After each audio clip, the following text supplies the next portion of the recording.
안녕하세요. 오늘 우리의 수위와 관련된 좋은 소식 여러분들과 함께 공유하고자 마이크를 켰습니다.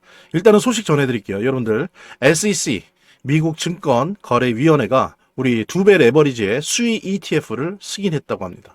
드디어 이제 승인 완료됐습니다. 그래서 21 쉐어스가 나스닥에 상장을 했습니다. 아주 기록적인 쾌거라고 볼 수 있는데 여러분들 아시는 것처럼 수위는 어떻습니까? 작지만 but 아주 강한 스트롱. S버드 S죠. 아주 강력한, 작지만 아주 강력한 그런 레이어 1 블록체인인데요. 여러분들 아는 것처럼 수익 파운드가 있습니다. 수익 파운드 같은 경우에 말하자면 스테이킹을 하면 수익을 내주지 않습니까? 저는 이 부분이 매우 중요하다고 봐요. 여러분들 왜 그러냐면 아직 재무부가 발표는 했지만 ETF에서 스테이킹에서 수익 내는 게 아직 허가되지 않고 있습니다. 그런 상황에서 이렇게 자체 수익 시스템, 수익 생태를 가지고 있는 수위가 ETF로 승인됐다라고 하는 얘기는 뭐냐면은 기관들은 ETF를 통해서 재무적으로, 세무적으로 편하게 암호화폐에 접근하고 투자를 하는 것도 바라지만 또 하나 중요한 거는 일반 금융기관에 어떤 자금을 예치했을 때 보통 받는 어떤 이자, 수익, 보통의 수익을 원하거든요. 근데 지금 현재 ETF는 그러질 못하고 있어요.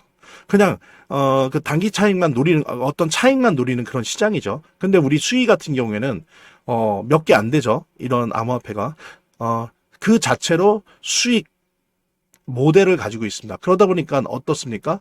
이 수위 ETF를 매수하는 그런 기관 같은 경우에 일반적인 은행이나 증권사에 돈을 예치했을 때 받는 것만큼의 어떤 일반적인 보편적인 수익을 추구할 수 있다는 거죠. 이러한 부분들은 수익 ETF가 시장에서 성공하는 데 있어서 꽤 중요한 요인으로서 작용할 수 있다고 생각하고요. 여러분들 무조건 ETF 간다고 성공하는 거 아닙니다.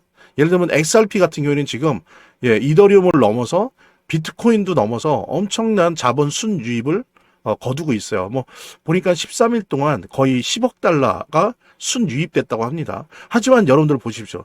시총 12 규모의 도지 같은 경우는 어땠죠? 현물 ETF 나왔는데 순자본 유입이 0이었어요. 0. 빵입니다, 빵. 그러니까 ETF를 낸다고 해서 무조건 잘 되는 건 아니에요. 그럴 만한 뭔가가 있어야 된다는 거죠. XRP는 워낙 기관에 그동안에 오랫동안 선물 시장에서도 그랬고 기관에 오랫동안 그 기다림이 있었습니다. 에너지가 쌓여 있었고요. 근데 이제 단지 그게 이더리움을 넘을 정도야? 적어도 그 기간만큼은 비트코인을 넘을 정도야. 이제 예상보다 더 컸던 건 사실인데 예를 들면 도지 같은 경우엔 그 명암이 있지 않았습니까? 과연 될까? 근데 안 됐잖아요. 0입니다. 0 자본 유입이. 그런 거랑 비교했을 때 우리 강하지만 솔직히 좀 냉정하게 얘기하면 아직은 작은 우리 수익가 이렇게 수익 모델을 가지고 있는 그런 암호화폐이기 때문에 ETF를 했을 때 기관들에게 많은 선택을 사실은 딱히 ETF 시세 차익을 노리는 것 외에는 딱한 수익 모델이 없던 도지랑 비교해서 예를 들면 수익 같은 경우에는 수익 모델이 있다는 거죠. 이자를 준다는 거죠. 그죠? 그래서 이런 수위의 어떤 이익 구조, 생태계 구조가 ETF 시장에서도 상대적으로 성공할 가능성이 높다라고 하는 부분. 그래서 우리가 기대감을 갖고 그 결과를, 추이를 좀 살펴보자, 같이 지켜보자라는 부분 여러분들과 함께 공유하면서 재단과 관련된 이야기 함께 나누도록 하겠습니다. 차트를 제대로 보는 것도 중요하고 또 거시경제 상황들을 보는 것도 중요하고 매우 중요하지만 결국에는 사실은 이 모든 거를 무시하더라도 재단이 어떻게 하느냐가 사실은 이 암호화폐 성패를 좌우하는 가장 큰 요소라고 하는 거를 우리가 모두 다 느낄 수 있는 거거든요. 그래서 제가 좀 과장을 하면 오히려 암호화폐를 통해서 돈을 제대로 버는 사람들은 물론 차트도 보고 거시경제도 보고 하지만 가장 1차적으로 핵심적으로 보는 게 그 암호화폐를 발행한 제작하고 있는 공급하고 있는 재단의 정책과 재단의 상황들을 보거든요. 재단의 어떤 정책들만 봐도 우리들은 이 암호화폐 투자를 통해서 막대한 수익을 얻을 수가 있는 겁니다.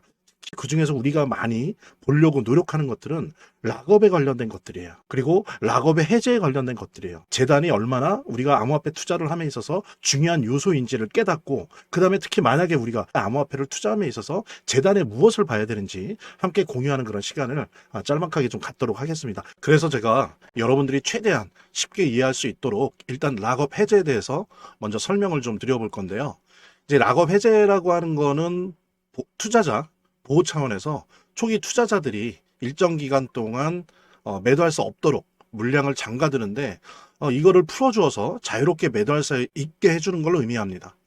그래서 통상적으로는 락업 해제 이후에는 대규모 물량이 시장에 풀리기 때문에 강력한 매도 압력으로 작용해서 가격이 급락하는 모습을 보여주게 되는 거죠. 그런데 우리가 이제 주목해야 될 점은 락업 해제 직전의 모습입니다. 락업 해제 후에는 대부분 급락이 오거든요. 그렇지만 그 전에는 대부분 가격의 급등이 연출되기 때문이죠. 왜냐하면 이제 세력들이 대량 매도를 하기 위해서는 가격이 올라가야지만 수익을 보고 매도할 수 있기 때문인데요. 충격적인 건 이걸 위해서 재단이나 프로젝트 측도 가격을 인위적으로 끌어올린다는 거죠. 실제로 리플이죠. 리플의 CEO 갈링하우스 같은 경우에는 이 락업 해제 전에 가격을 뻥튀기 시키기 위한 그 시세 조작을 한 적이 있었고 이게 발각이 된 적이 있습니다. 물론 본인은 이에 대해서 극구 부인을 했지만 모든 정황을 볼 때 사실은 이미 알 사람은 다 알고 있는 거죠. 그러니까 이런 일을 하는 이유는 초기 투자자들 때문이에요.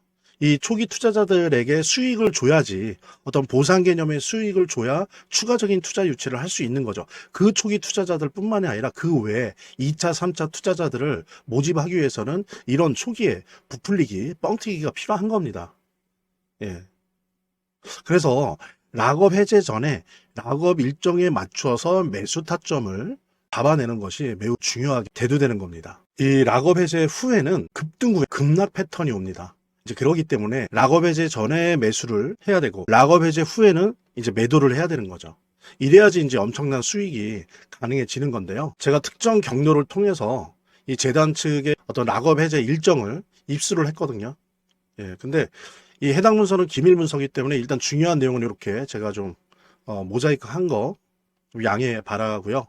그러니까 이 문서에는 이제 재단 측의 락업 일정부터 물량, 목표가까지 모든 것이 나와 있습니다. 그래서 해당 일정에 맞춰서 상반기, 하반기 이렇게 나뉘어져 있는데 해당 일정에 맞춰서 세력들은 가격을 끌어올리고 그 다음에 이제 매도를 하겠죠. 그래서 우리도 이 일정에 맞춰서 정확하게 매수 매도 타점을 잡아 나가면 엄청난 고수익을, 대박을 노려볼 수가 있게 되는 겁니다. 그래서 여기 나와 있는 제 개인 번호 010-2592-6921 010-2592-6921로 부자 두 글자만 남겨놓으시면 제가 확인되는 대로 이 모자이크 없는 아까 보셨던 그 문서 원본이랑 그 다음에 이제 언제 어디서 얼마에 매수해야 되는지 그 시그널이 담겨 있는 문서를 직접 핸드폰으로 PDF 형태로 전달해 드리도록 하겠습니다. 그러니까 당연히 무료고요.